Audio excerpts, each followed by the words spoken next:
yung about confidential funds at saka yung yung tungkol dun sa mga cases. So in 2023, Sir Chair, the Office of the Ombudsman Confidential Fund is 31 million. Actual obligation is 16.6 million. Can you confirm this, Madam Chair, Mr. Chair?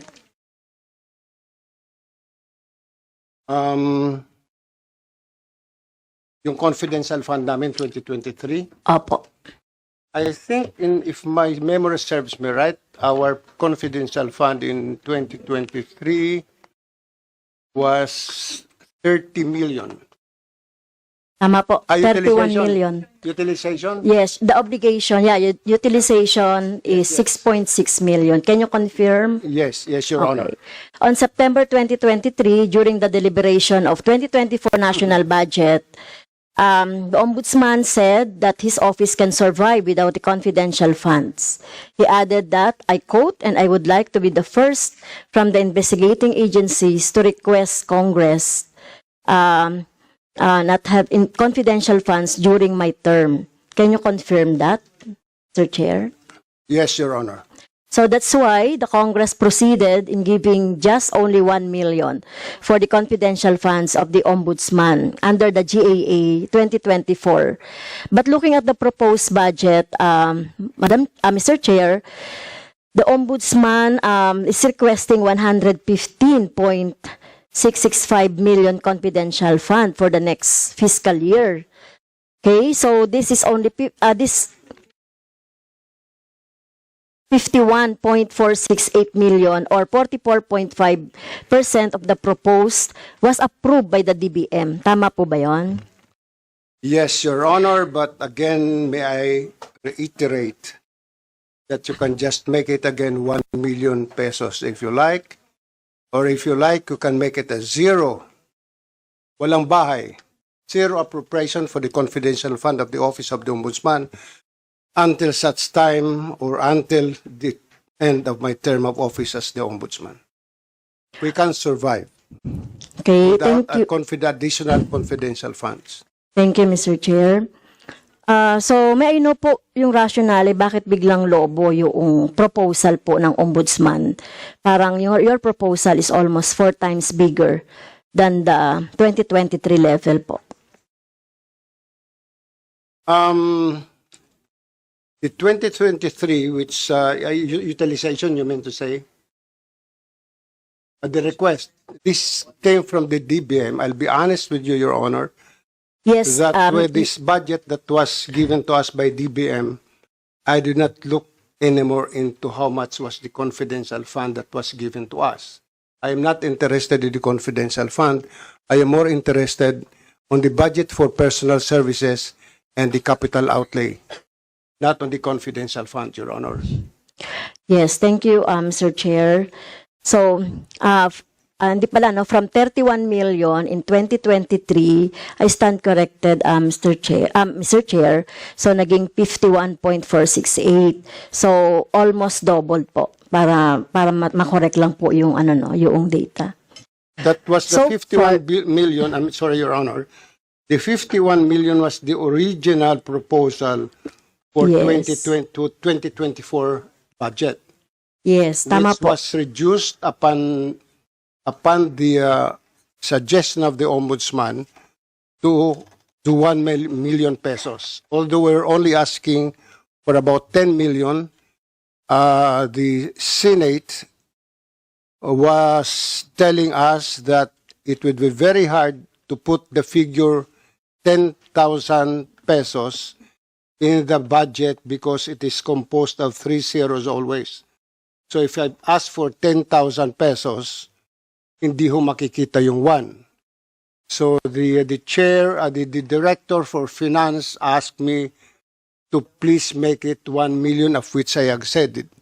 So para wala na hong problema ngayong taon na ito tungkol sa confidential fund, which is becoming a very, not just a hot issue, but putting some malice to this fund na hindi man dapat, because there are really agencies who need the confidential fund, like the Armed Forces of the Philippines, the Philippine National Police, the Department of Foreign Affairs, and the other investigating agencies like the NBI na kailangan nagkaroon ng mali siya. Parang nangyayari ngayon, itong confidential fund ay winawaldas ng mga tao. Ayokong sabihin ng aking kapitbahay na ako'y may ginagamit na bagong t-shirt ay galing sa confidential fund.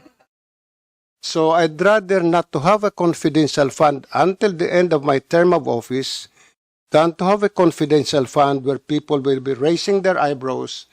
Wherever I go, kumakain ako, baka sabihin ang binabayad ko doon sa tubig o sa coke na iniinom ko ay galing sa confidential fund. I would appreciate really if Congress will just remove confidential fund from our budget. Okay, thank you, Mr. Chair. So, balik po ako sa 2023, Mr. Chair. So, sabi niyo po, no, kinonfirm niyo naman na yung actual obligation is 16.6. And we know that continuing naman yung na-approve naman na yung confidential funds ng 2023. So, ang ibig sabihin, kung may 1 million po na CF for 2024, continuing naman po na nagagamit ito, no, doon sa inyong office or sa trabaho na ginagawa po ng ombudsman. Tama po ba? Pardon, Your Honor? Going back to 2023, so 16.6 million lang po yung actual obligation ninyo, no? Approved naman na po ito noong 2023, yung 31 million. And then you have 1 million for 2024. Anyway, parang continuing budget naman ito, 2 years using the confidential funds. So ibig ba sabihin, na-utilize na rin po yung remaining na 31 million na confidential funds nyo for 2023. Alam niyo po, I think even the COA auditor would agree that my character is more that of a waray-waray, some Bisaya.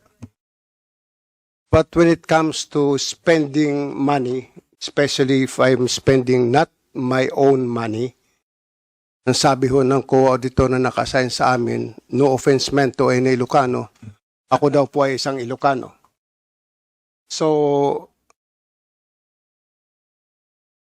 ayoko ho magyabang, I don't want to brag. But may natitipid po kami sa confidential fund. Mayroon ho kami natitipid at kaya naman hong makatipid kung gagawan lang ho ng remedyo na gusto mo magtipid.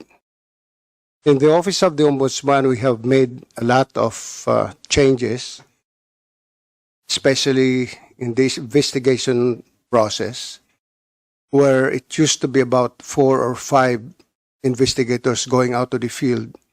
We limited that to 1 or 2. We also have changed some method or manner of investigation so that we will be able to save money. There are more important things where we can spend that confidential fund than to splurge it in some other matters which are not really that important. We are aware that surrounding the Office of the Ombudsman are urban poor. We cannot close our eyes to that reality that we splurge people's money para na rin namin niluluko yung mga kapitbahay namin doon sa Office ng Ombudsman na mga mahihirap. So, when I assumed office, I started to save. I started to do some measures na makakatipid ang ombudsman. I don't want to spill that out here unless in an executive session you'd like to ask me magkano ang aming natitipid. Thank you, Your Honor. So, siguro, Mr. Chair, hindi na ako magpapalawig do sa confidential funds ng basta it's assumption na dahil yung budget naman ay continuing siya, 2 years, so nagagamit yon. Or kung natitipid man,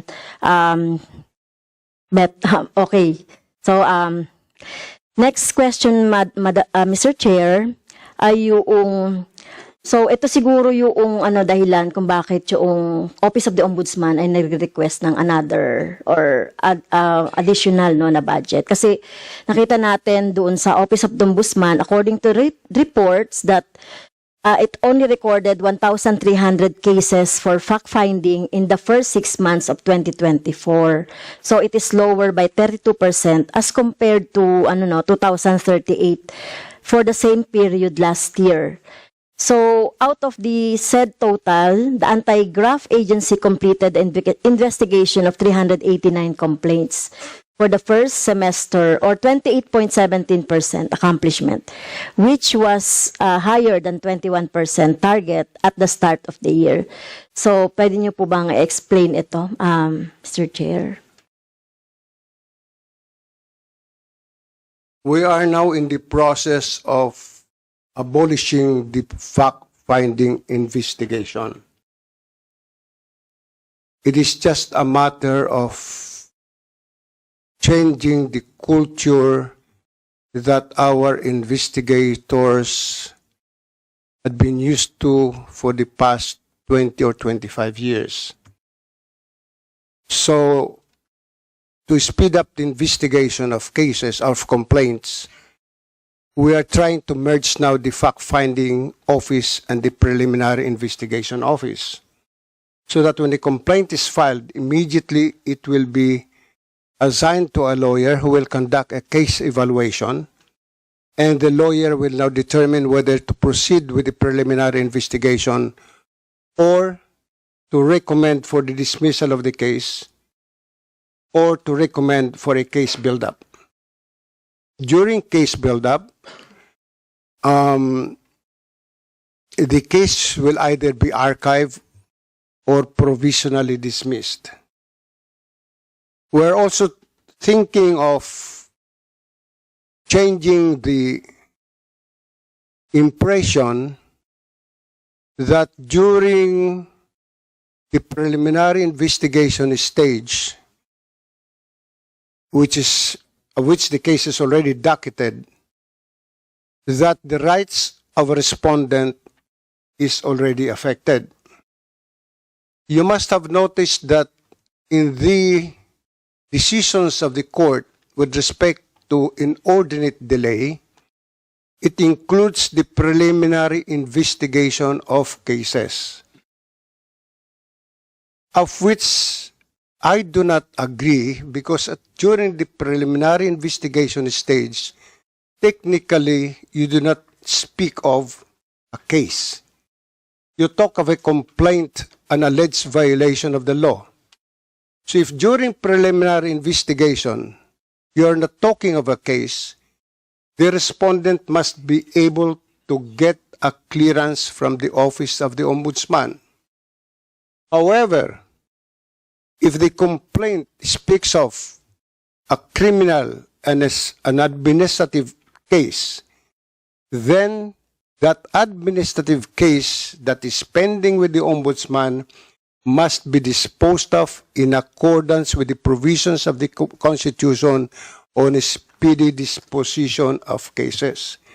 Because this time, the Ombudsman is no longer exercising an executive function, but a quasi-judicial function in the investigation of the administrative aspect of the case. Kasi ang daming na-dismiss na mga criminal cases, a lot of them dismissed by the court on the ground of inordinate delay. The problem is, and I think this is unfair insofar as the people is concerned, because the case has not yet prescribed, yet we dismiss it on the ground of inordinate delay during the investigation. If we count that investigation period in the finding of a criminal case, no case will ever prosper in court. Why? An anti-graft case should not be likened to an ordinary criminal case under the revised penal code.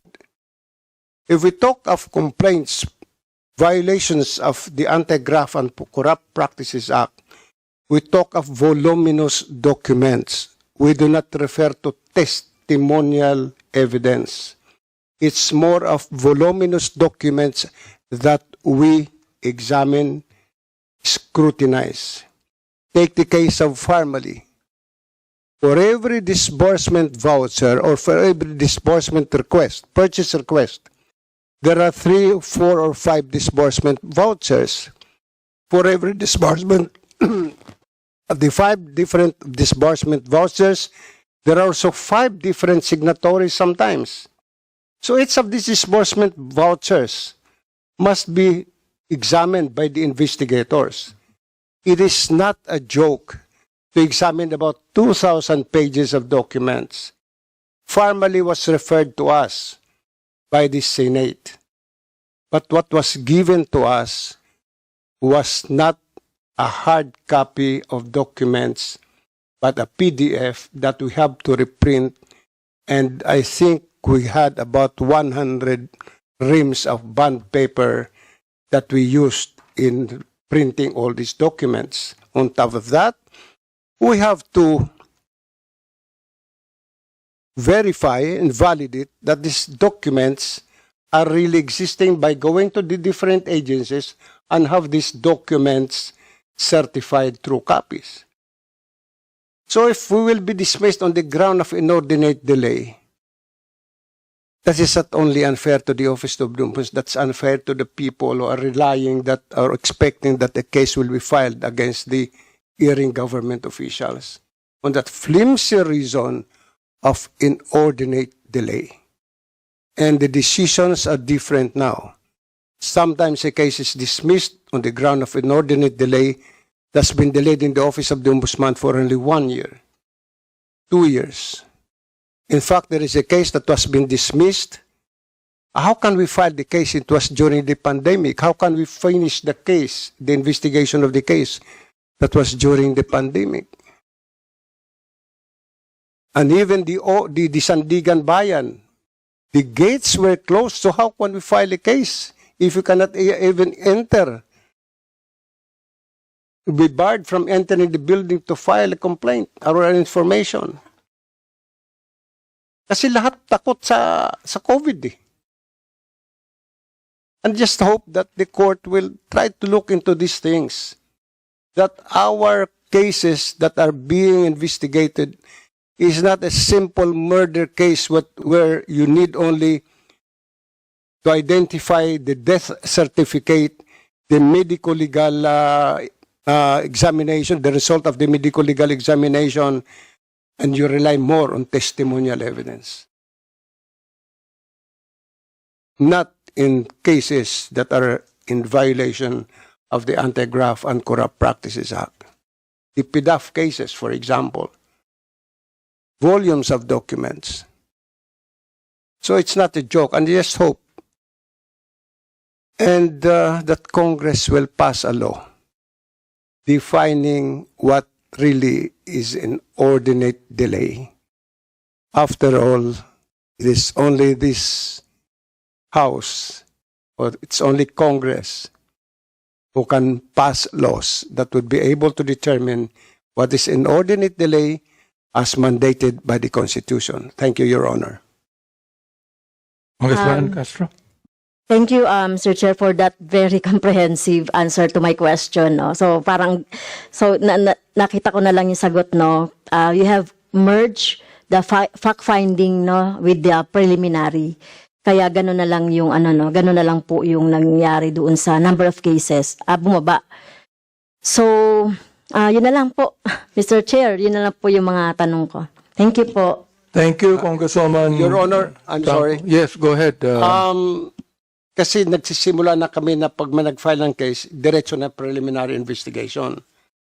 And then they also saying that kukunti ang cases na fina-file namin sa court. They're only looking into the cases that were filed with the Sandigan Bayan. The problem is, most of the cases now that are being resolved by the Office of the Ombudsman are already within the jurisdiction of the lower courts, no longer with the jurisdiction of the Sandigan Bayan. So mas marami yung kami na-file sa lower court SNA file sa Sandigan Bayan. Thank you very much. Okay. Now, the next interpolator is from the majority. Congressman Mark Go, please. Thank you. Thank you very much, Mr. Chair. Sa ating pong Ombudsman and the other members of the Office of the Ombudsman, magandang gabi po sa inyo lahat. Good evening ho. Ako po, after listening Justice Martires, I will be willing to file a bill to define itong inordinate delay. And if you can help us based on your experience, kung ano po yung definition dito, I can file this the soonest possible time to address po yung mga issues you have mentioned earlier. Thank you very much, Congressman Go. Opo. Thank you. Ngayon, dito po sa inyong presentation, I've seen that your approved budget by the DBM is 5.824 billion pesos while you requested 8.5 billion pesos. And I asked earlier in our informal conversation this afternoon or this evening, ano po yung mga projects na gusto nyong gawin na hindi pwedeng magawa dahil ito pong pag-cut ng inyong budget from the original recommendation of 8.5 billion to 5.8 billion. Mr. Chair, Mr. Ombudsman.